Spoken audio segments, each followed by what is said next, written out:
In this video, I'm going to be breaking down the mega fight between WBO Super Featherweight Champion Vasyl High-Tech Lomachenko taking on WBA and WBO Super Bantamweight Champion, the Jackal, Guillermo Rigondeaux. Also on the undercard is top prospect Michael Conlan. Most people know this guy as a kid who flipped off the judges after he got robbed of a decision in the Olympics. I thought he had every right to do it. Okay, so great night of fights. Let's, when it comes to skills, we don't need to spend a lot of time on who has the better skill set. I know both these guys are masters of their sweet science. Both have perfected their own styles. Both these guys could write the scientific textbook on boxing. Okay, so let's start with Rigondeaux. He had an extensive amateur background, winning 463 fights. 463 with only 12 losses. He won 7 Cuban national championships, 2 Olympic gold medals, and 2 amateur world championships. So highly decorated, insanely impressive amateur record. In the other corner, we have Lomachenko, who amassed an outstanding, almost unbelievable record of 396 wins with only 1 defeat.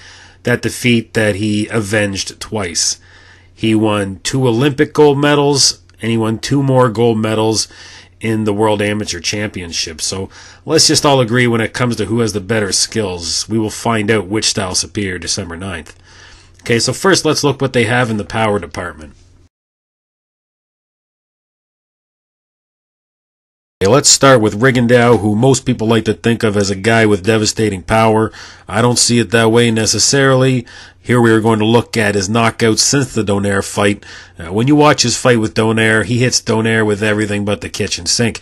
He hits him clean, he hits him with counter punches, hits him coming in, power shot after power shot. And then 2 fights later, here's Donaire getting knocked out. Knocked down by an uppercut there by a guy who is a devastating power puncher, Nicholas Walters. And in the 6th round, he lands a big overhand right. Boom, right there. And Donaire is out. Adrian Francisco went the distance with Rigondeaux. Took some nice shots from Rigo. 2 fights before that, he was in a fight with a guy I've never heard of. Some small fight down in Mexico, I think. And he was floored 3 times in that fight. And we could take a look at it right here. I got a clip.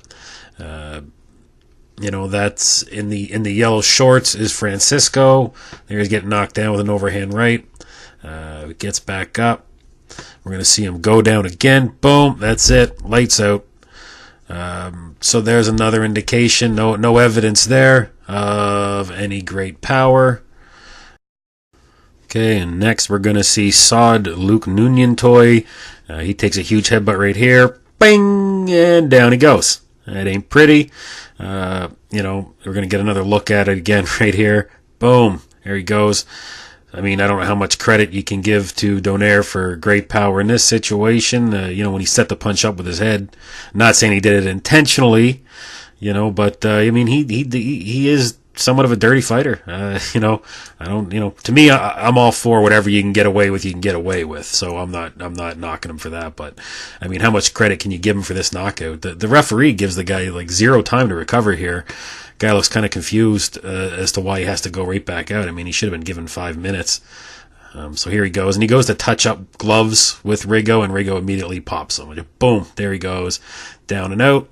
So again, we talk about great power, but I think good power. In his next fight, he fights James Dickens, a guy from Europe, European champion, I believe.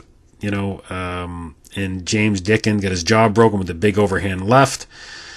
But he had his mouth open the whole fight, so I don't know how much power you need to break a guy's jaw with when he has it open. Here's another fight against Moises Flores.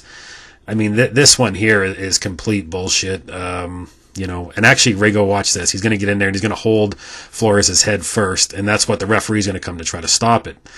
And as the bell rings, it was clearly after the bell, Rigo lands that punch.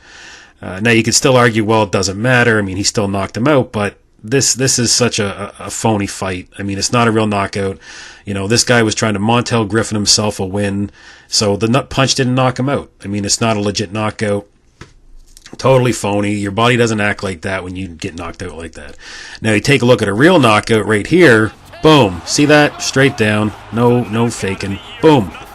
That's it. Lights out. Here's Shannon Briggs and Bowen. Watch this. Hits him. Boom. There he goes. Straight down. No delay.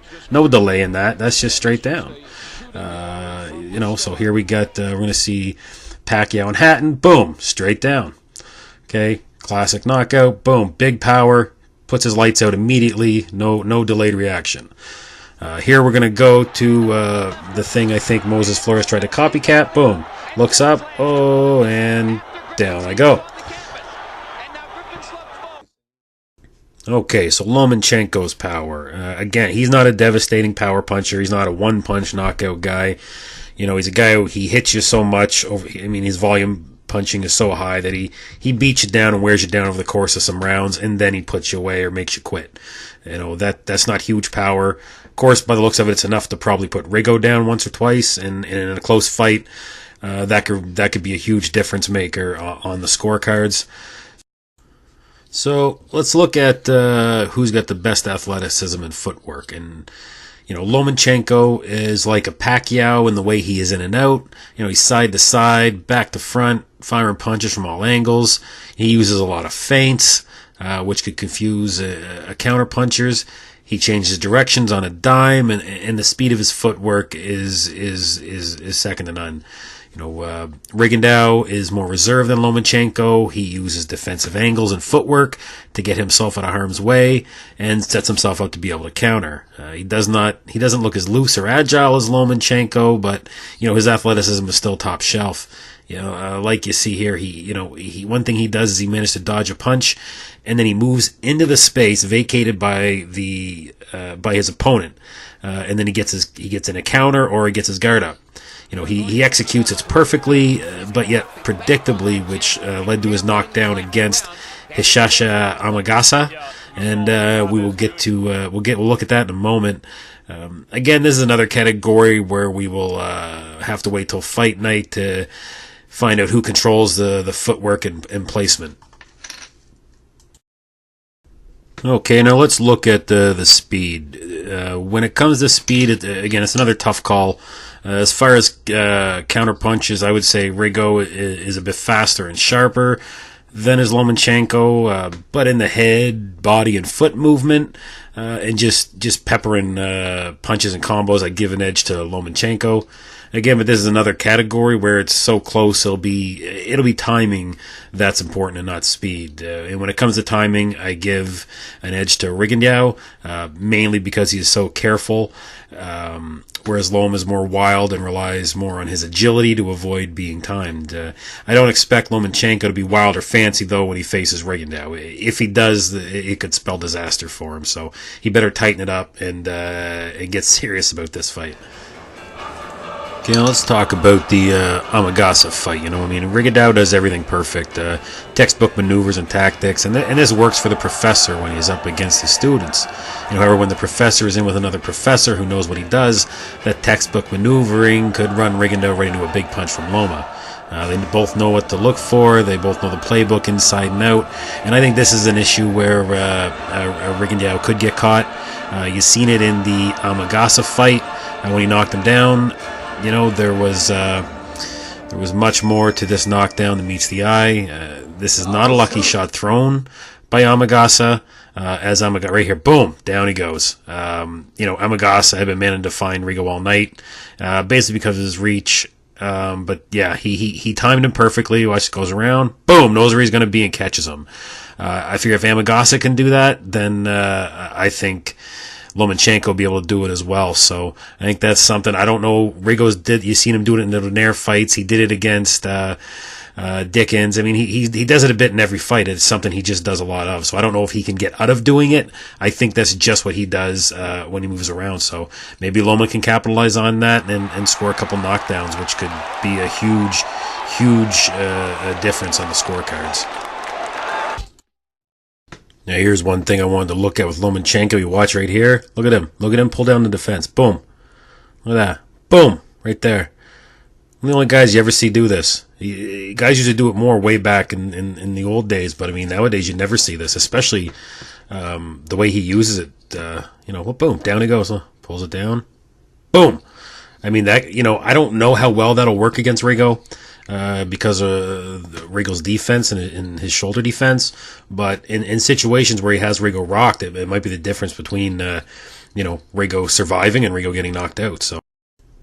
Okay, and I want to just look at one more thing here before I wrap it up. I don't like the way Lomachenko keeps his right hand low when he's in throwing his left. He throws flurries of punches like he does there, and the whole time his right arm's low. I haven't really seen him pay for that yet, but against a master counterpuncher like Rigondeaux, it could be a big mistake. Even though I don't think Rigo was a devastating puncher, and even less so at 130, a perfectly timed left hook while Loma is coming in could be catastrophic. It seems amateurish for a guy like Lomachenko to still be doing that, but again, he's only had 9 pro fights, so as a pro, maybe it's still something he has to work on. So, all right, well, let's wrap this up. All right, styles make fights, and in this fight, we're gonna be treated to a real good style matchup. Rigo likes guys at range where his deceptively long arms can catch guys coming in, and Loma likes to be inside the range, firing off combos and getting out. I like Loma's style to be hard for Rigo to time and counter correctly, and I look for Loma to win most of the exchanges on the inside. At a distance where I think the fight will be fought for at least the early rounds, I like Rigo to score with his range. But once the 4th round hits and Loma has seen a few rounds of what Rigo brings, I think Lomachenko starts upping the pace of the fight, ups his volume of punches, and makes it very uncomfortable for Rigondeaux during the second half. I don't think age will be a factor in the fight. Watching Rigo against Donaire and in his last couple of fights, he does not appear to have lost much at all. So I think the added 10 pounds, though, can make a difference in Rigo's speed. If the weight hurts Rigo in the speed department, then it could be a bad night for him. I would have liked to have seen Rigondeaux take a fight at 130, just so he understands what his body and reflexes can do with the added weight, kind of ease into the division. But it is what it is, and we are finally getting this fight. One thing I see Lomachenko doing is using a lot of feints, as he does, which can also, also on a side note, I like that Lomachenko has enlisted Shakur Stevenson as a sparring partner. He's an Olympic silver medalist with a ton of talent, a speedy southpaw with a ton of energy. Although he is different stylistically than Rigondeaux, he is a fast southpaw and should give Lomachenko at least some good looks at what Rigo might look like at times. So, all said and done, we got 2 masters of the craft, 136 at the tail end of his career, 129 with his prime years just starting. My assessment of this fight is that Rigo looks good early and seems to dictate the pace, with Lomachenko turning it on after the 4th or 5th and starting to outwork Rigo and outland him as well. Unless Rigo can hurt Loma with something, I see Loma taking over the fight by mid-rounds, and I could see him stopping Rigondeaux late in the fight. If Rigo can land something and get Loma's respect, though, if he actually does carry his power and can hurt Loma, then, I look for a chess match for 12 rounds with, Loma winning a decision, deserve it or not.